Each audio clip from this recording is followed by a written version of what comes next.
Hello guys! Okay. Nasilaw siguro. Hello guys!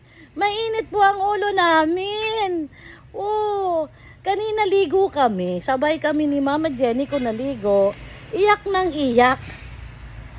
Kaya pinaliguan para lumambig ang ulo. Iyak ng iyak. Ha? Hindi ko alam kung gutom siya o nabitin siya sa dede. Ha? Oh, ito fresh na nga, oh.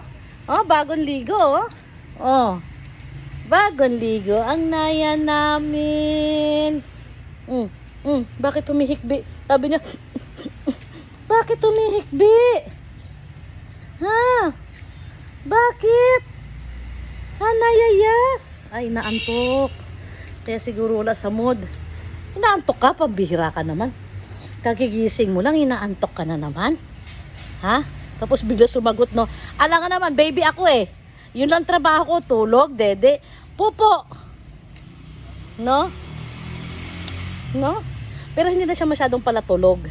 Hindi katulad before, 1 month pa siya, the whole day, halos all day. Hindi na. Halos all day. Ay, hindi na. Whole day natutulog siya ngayon. Merong kalahating araw na tawag nito, gising siya. Oh, the whole morning gising siya hanggang mga 2 o'clock ganyan. Oh, Joab, magwalis ka muna. Ah, sige, i-video talaga kita. Tago ka, ha? Magwalis ka. Yan. Medyo ano na siya, medyo nag-a-adapt na siya sa tulog natin. Sa gabi tulog, tas sa umaga gising. Yan, medyo nag-a-adapt na siya ngayon. So, bye-bye guys. Bihis muna kami kasi mag-pictorial kami ng aming cake. Kasi 2 months na po kami. Agoy, natulog na.